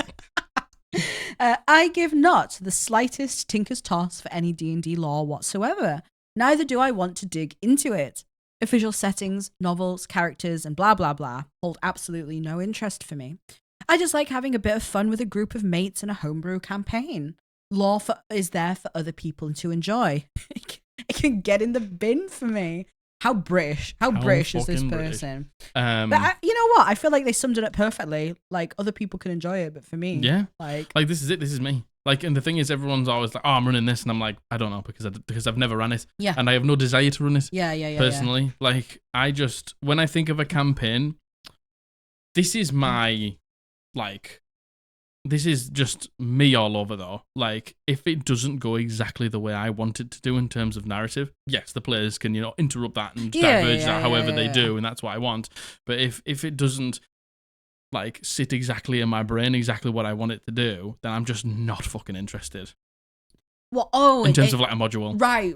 In terms of, like, canon law, like Faerun law or whatever. Yeah, understood. Like, I know not an iota of Faerun law. I know not an iota of what happens in any module. I know a little bit. I know a bit, and you know what? Strad is sexy, that's what I know. Oh my God, yes, Strad, big sexy. Big sexy Strad. Big sexy mean sexy. Yeah, there we go. I know all about Curse of Strad. There you go. But, the curse of sexy. Curse of sexy Strad.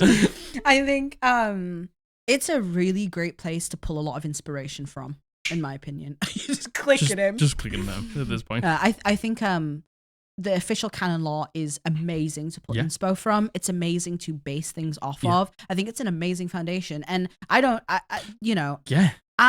I really like the idea of running a module because I like having all that stuff figured out for me Yeah. and then being able to just like do my twist on it. Yeah. I think sometimes, and I'm not saying OP does this, I'm not saying anyone does this. I think sometimes the conversation of homebrew compared to modules can be very elitist. It can be very toxic. Very toxic. So toxic. I feel like the conversation around like, oh well, I homebrew everything. yeah, I can You homebrew run a everything. module. Yeah, you know what I mean. I'd rather play in my own world. I feel like there's a fine line, and I'm not saying anyone who does homebrew does this, but it can very much get into that. People do that. People. Sadly, people absolutely, do that. people we know Like do that. this is the thing. Like you want to run a module, fucking go for it. Yeah, like yeah. you want to run a module, like especially as a starter DM or just somebody who wants a break from planning. Because the thing is, you still have to plan a module. Like there's a lot of reading you have to do. But like there is probably a lot easier because it is given to you than having to sit there and be like plan every single thing out of your world. It's a great option. Yeah, oh my god, And it really is. Some of the stories I imagine are brilliant. Yeah, and you can still homebrew things within a module. 100%. And I think what the kind of idea of I'd rather die than do a module. It's just such a bad take. It's such a lame take. Such a bad take. And it comes from a place of being like, oh, well, I need to prove myself. Yeah. I need to prove that I can do this. I'm better than all of this. And I think that comes from a place of insecurity. Insecurity, right? I think. Like genuinely. Yeah, I agree. But like, I think, I fucking hate people who are like, oh yeah, real DMs. If you run a module, you're not a real DM. Wrong. Stinky take, by the way. I'm sorry. Real stinker. I've kind of gotten away from what this actually is. Yeah, no, but this is the opposite. This is I couldn't give a fucking toss about it, but if you want to run it, go for it. Yeah. And that's the way you should. Like the point where we fail as people is where our opinion is the only one that matters. Totally. And nobody else's does. Totally. And I've said this a million times before, unless your opinion is hateful and, very, very fucking like harmful to marginalized communities, then there is no such thing as a wrong opinion. Yeah, I agree. Like except for this one. No, but this is great. But the thing is, it's where you go. It's where you say, I fucking hate bards and I don't think they should be in the game. It's like, that's fine, you can think that, but it's when you say bards are fuking shit and nobody should fucking play them ever. Yeah. That's where it's shit. Very much so. That's very where much it's so. stupid. Yeah, I like the vibe in this. Yeah, I like the slightest tinker's toss. I couldn't give the slightest tinker's toss. And get in the bin. I like that. Like, I feel like, I don't know if this is popular or unpopular because a lot of people run modules. And the thing is, just so you know, you can also be a valid DM by never ever knowing a single thing about canon D&D Oh my lore. God, 100%. I don't know a single thing about canon D&D lore. 100%, And the thing is, I absolutely. don't know why I don't, because it sounds like something I would be like obsessed with. Yeah, I would probably pick it up and be like, it does. Margaret, have you heard of it? Yeah, no, literally. And like, because I love just diving into lore of things, it just excites me. Yeah. But like, I don't know a thing, and you can be a valid DM if you've never homebrewed a thing in your life and you only run modules. You're a valid DM. If you mix both, you're a valid DM. Yeah. Just don't let anyone tell you what is right or wrong. Totally. Like this. Yeah, agreed. Like this very, very, very nice, untoxic opinion. Yeah, agreed. Yeah. I'd like to know, like, do you think this is unpopular? Yes. Yeah. Because I know, like, loads of people run modules. Yeah, true. Loads of people do run modules. I don't know a single And person apart from you and I who haven't ran Curse of Strahd. Outside of modules as well, though, a lot of people use canon lore. Canon lore, yeah. Yeah, well, a lot of people play in Faerun. You're sick. I'm sick. I'm poorly sick. I'm poorly sick. Yeah. All right. So, okay, this is the third summit. 12. This is the third summit. Yeah. The third to This is the third to last, the third summit, because I don't know what it's called. We've been told before. We have been told. The pre-Lilith. Yes. This is also from the Reddit, and it is, the rules matter. Sure, roleplay is great, and the rule of cool can be useful at pivotal moments. But the game mechanics are there for balance, and the creators worked hard to make the game fair for everyone. The rules aren't shackles to restrain the PCs only, and if you bother to use them, you can use them to your advantage, provided you have a fair DM.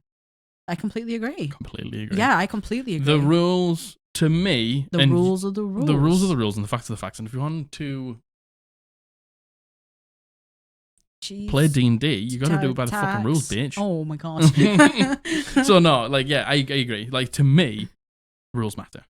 And there's so many people out there who are like, the fucking rules are guidelines, and I'm going to flex them however I want, and Abri or Irongar it, and just be like, you want to turn into a direwolf? Fucking go for it. And that's valid. Like, that is so valid. But to me, there's something in my brain that just gets really excited when I create something really cool within the rules. Yeah, I agree. And I do feel like this is very, very subjective. I feel like the way, like, you know, how you would run it for someone wouldn't work for people at a certain table, et cetera, et cetera. 100%. You know what I mean? I feel like it's very, very dependent on having a fair DM. Yeah, like man, OP says. Like, if you're going to play completely by the rules, you need to really have to have a fair DM. You have to trust your DM. You have to trust them. Like, maybe not so much trust your players. You fucking have to have trust in your DM. You have to have trust in your DM. Yeah, you really do. I agree. You really do. So, like, this is just me. Yeah, no, I agree. This is just me. Like, this is the way I like to play. Like, when I like use the rules to my advantage, or you use the rules to your advantage against my combats, that feels sick. Yeah, it feels really good. Because it's just like, you found the key to this combat. Yeah, you found the unlock. Yeah. But the thing is, I would like to say that this is the case for if you don't care about the rules as well. Because, like, again, I think we do get a little bit, and especially I get a little bit caught up being like, the rules matter because without the rules, how would we know? Yeah. But there's some people who just like to flex it. Yeah. And flexing it can be fun. And I feel like my overall thing through all of these is, if everyone's having fun, then it doesn't matter. Yeah. Like, it really doesn't. And everyone's going to be so different on this take. Yeah. This is an absolute 50-50 divider in my opinion. Yeah, completely agreed. But yeah, I do like, I'm the type of person where I need to have a continuous structure and a clear structure and clear yes and no's. Like, I have to... I need the same. Like, I can't read between the lines with things like that sometimes. And a lot of people can't read between the lines. Yeah. And I think a lot of people sometimes we get a little bit bent out of shape when maybe people don't play exactly the way we want, because like, some people need the rules. Some people need the guidelines to be able to just play it in a fun way. Totally. And some people don't give a fuck. But I also believe in rule of cool sometimes, you know? But I think the rule of cool is only a thing because of the rules. Yeah, no, I agree, because it's the idea of every now and then. That's not true. That's unfair for me to say. I think the rule of cool becomes more like that. You shocked me. Sorry. Oh my goodness. I think rule of cool becomes like and has that like shock value and awesome moment because we bend the rule for that moment. Can you see me in the reflection of the TV? I always can. Do you look at me in the reflection of the TV? Not really, because it would be weird if I was like... I look at you in the reflection of the TV all the time. Why? Don't know. Do I look good? Yes, you do. You look lovely. Oh my God, what a flattering angle from looking at you in the black mirror of the TV. Oh my God. Yeah, I always do. I always look at you in there. Oh my God. Love the rules. Love it. Love the rules. Love it. Understand that people don't, but I have the most fun when we follow the rules and then break them for the moment, personally. This eye is twitching so badly. I'm poorly sick. I'm poorly sick. Unpopular? I think, like you said, 50-50 straight down the middle. I think it's a down the middle 50-50 split. 50-50 straight down the middle. Well, actually, because you know you'll have the person on TikTok who goes, as long as my players are having fun, I don't give a fuck about the rules, and it's like that's fine. Yeah, I feel like it's all valid. Honestly, I feel like it's all valid, and the most important thing is everyone's enjoying themselves over anything totally else, fine, in my opinion. But I play the way I want. Yeah. You play the way you want. Yeah. Both valid. Yeah. It's all good. Agreed. Very much so. This next one, to be fair, I think this is actually very similar. This is a little bit similar. I put them in as a follow-on. I see. This is the penultimate. This is the penulti. The second last. The penaclety, the penulti. So, strap in. It's not fun if the DM doesn't use rules. I'm not saying that there should be zero homebrew content, but I'm saying DM should understand how players' spells / actions should work. Had a mad unfun session because a thief was able to use knock quietly to retrieve something in a lockbox I was carrying. The DM told me this particular cast of knock didn't make a sound. Oh, okay. Well, I don't roll my dice and I crit him for 200 billion damage. Again, campaigns are always more fun when you add your own spice to them, but you can't do whatever you want as a DM. You, like the players, should also be held to the rules. Mm-hmm. Like, and this is the trust in the DM. This is the right? trust in the DM. This is exactly it. This is a perfect example of trusting that your DM is not going to let anyone suffer any more or any less than anyone else. It's because at that moment there, you basically just bent the rules for the person who's casting knock. Especially like between the party as well. Like if a spell, let me just double check before I'm like, it's got fucking verbal my components. Talk about like bending the rule. Talk about making like a divide in the party. Talk about giving people special treatment, like, and allowing there to be like a divide in the party. Like it's verbal. Like the only component is verbal. So you've literally got to speak out loud to cast the spell. Yeah. And if you're like, oh yeah, I cast knock, and I begin to go, and then the person's like, I hear this, right? And you're like, no, not this time. No, nothing. Silent. Why? Silent. Like it's unfair to break the rules to disadvantage a player in a situation. Very much so. Totally agreed. And this is the age-old thing, and we've talked about this before. Do I want to say that? Oh no. So, is it? Should you know the basics of the rules before you start playing? I think you can learn the basics of the rules as you go. Because I think there's some times where people dungeon master when they don't know the rules, and then maybe players actually suffer. True. Because we're not using the rules correctly. True. Yeah, true. I think there's, I think you can learn as you go. I agree. But, should you have like a cornerstone of, what does this role mean? What's the implications of this role? Yeah, I think that's important to have before you go in. I agree.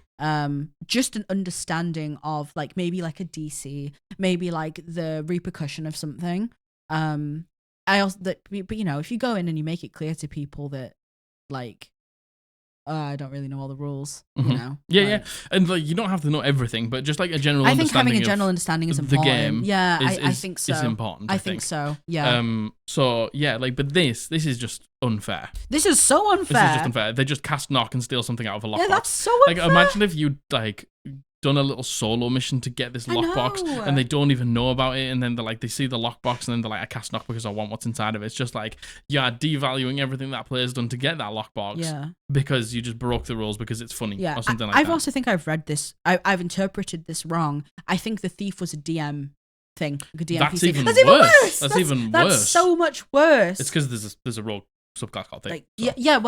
But like, tell me that you don't want your players to succeed and you're happy to just bend the rules to make sure they don't succeed and not have a good time. Who's having a good time there? Not the player. Not the DM probably. Yeah, but like, it's all mine, the treasure. You shouldn't be having fun at the expense of someone else not. No, I agree. 100%. Like just as a rule of thumb. The rules are valuable. Yeah, no, I agree. I think this is the perfect example of you have to have the trust in your DM. You have to have trust in it. You have to trust your DM because there's trust is just gone there. Totally. And I agree. I wouldn't have fun if there was no rules. I wouldn't have fun. Like, I have fun because there are rules. Yeah. And then when we do break them and when we use our big brain to make the rules work in our advantage, that feels good. Yeah. That feels real good. And I also think, people who want to play D&D, if there's like core mechanics that you don't agree with, there's so many TTRPGs out there that you could look at. Systems. Like, we just talk about D&D because that's what we play. Yeah. Like a lot of these can just apply to tabletop role-playing games, especially just this podcast is just a TTRPG podcast, but we just mainly talk about the one that we play, which is D&D. Exactly. But there's so many options out there that might work better for you. Hundreds. Yeah. Oh my god, thousands. Hundreds of systems. So many. And just because D&D might not seem perfect to you doesn't mean that there isn't another one. Yeah. And try them. Yeah, and listen, the world can be whatever you want it to be, 100%. And you can use whatever core mechanics you want, right? Yeah. 100%. Yeah, I like that. That's an important thing. There's to say. There's Lord of the Rings systems. If you want to play a game in Lord of the Rings, if you want to play Star Wars, Star Wars systems, there's so many. There's so many systems. Yeah. I feel like that's just a good. God, I feel so sick. Sorry, let's crank this last one. Crank it. So this last one. Go hard. This is the last. Mark, you're not going hard enough. Ultimate. Yeah. I'm going to use my ultimate. You get juice to it. You get juice to it. That's another Valorant. That's another Valorant reference. You get juice to it. Okay, this last one is. 90% of the questions on most D&D/DM subs demonstrate just an utter lack of any imagination. My players did X. What should I do next? I don't know, man. It's your game. Figure it out. I read that yesterday. I was like, this has to be the last one we finish on. I don't know, man. Figure it out. This is just a bit of a silly one. Yeah. But you know, like sometimes, do you want to know what? Most of the time this happens is because you had a situation planned and it didn't go that way. And now you're like, what do I do? Well, yeah. What the fuck do I do? Oh my God, what the fuck do I do? do I do now? But, you know, I am also of the opinion that communities are communities for a reason. You turn to your community for help for a reason. 100%. And, you know, I feel like being completely serious about this, the take of, I don't know, it's your game, that's not helpful. That's not fucking helpful. That's not helpful at all. But Shut up. I did just fucking laugh at how fucking dismissive this was. I don't know, man. It's your game. But that's what the community's for. And that's what our community's for. Yeah, exactly. So, you know, if you've got any problems, we've got seeking advice. We've got DM discussions in there where you can just talk about problems that you're having, problems that you're facing, and how we can tackle them. And I'm fucking telling you, someone will have an answer. Oh God, the amount 100%. of people, they're my favorite chats to look over because the amount of help that is given by the community is insane. Very much so. Always, by the way. Always. And you know, we do advice episodes as well. Like we just did one on Thursday, and we're going to continue doing them. Yeah, we love advice. I love advice. I really do. Yeah, I think it's important to be able to turn to your community, but that is funny. I don't know, man. It's your game. It's your game. You fucking figure it out yourself. I love that. So bad. Oh man, I was gonna say something, but you know, the actual take of they just demonstrate any lack of imagination. I don't think that's true. That's not true. Like, sometimes the thing is, right, when you think of a situation and how it's going to go, if your players like somehow flip that on its head, it's really hard to be like jarring. It's like I've been planning on this the whole time. I know. And now this isn't happening. I don't know what to do. How do I even guide them back to the thing? And it's not because you don't know how to. It's because you've been so set on this thing. Totally. You haven't considered. You're just fucking blindsided when it doesn't happen. It fucking happens as it does. Yeah, it's going to happen. And don't panic. And people are there to help you out. Community. Yeah, we're here. But I don't fucking know, man. You figure it out. Figure it out. Christ, you coming to me? What do you want? Help? Figure it out yourself. What do you think I'm here for? Help? No, I don't. I think not. I'm here to whinge on the internet about how sick I am on my birthday. Right. Oh, was that enjoyable for you? That was a blur for me, honestly. Yeah. That was an absolute blur. I can't remember the first thing we talked about. No idea. Don't know, but I do need a wee-wee. Yeah, me too. So I'm going to go. Yeah, I hope that was all right. Thank you for putting up with my coughing. www.eldritchpodblast.co.uk. Go and pick yourself up some merchandise with the logo on the front, the logo with the Squad Blasters print on the back, or the Heavy Metal t-shirt. If you don't want any of them for your friends for Christmas, which why wouldn't you? Head to our Hellbound store. Down in the comments, our Etsy store's there where you can pick up personalized notebooks, spell cards, t-shirts, badges, stickers, cards, the lot. Yes, I was going to say this in the beginning. It's Christmas soon. It is Christmas very, very, very soon. Our shipping closes internationally soon-ish. I don't know. I'll put the graphic up.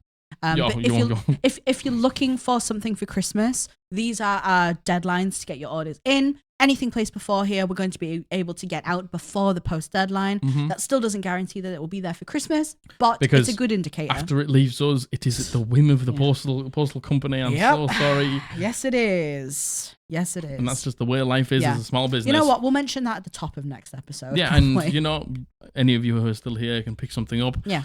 Thank you if you do either of those things, you'll be supporting the podcast. You'll be supporting me and Margaret, which is, you know, we thank you from the bottom of our hearts that you allow us to do this and not have real jobs. Yeah. Like 9-to-5 jobs. Fuck that shit. Oh no, the heck smells like beef. Join the Discord if you haven't. There's almost 1,500 people in there, which is fucking mad. Many of you. Like the video, comment down below saying happy birthday to Margaret and the reason you like the podcast. And if it's not good enough, oh my God, I'm going to fucking ban you. Oh my God. God. And yeah, hit the bell to be notified when we upload a video on a Monday and a Thursday. Subscribe if you haven't. I've been Jack. Margaret is here as well. I love you very much. I love you. Bully loves you very much. Yeah. We've been the Eldritch Podblast and we're going to see you on Thursday. Bye.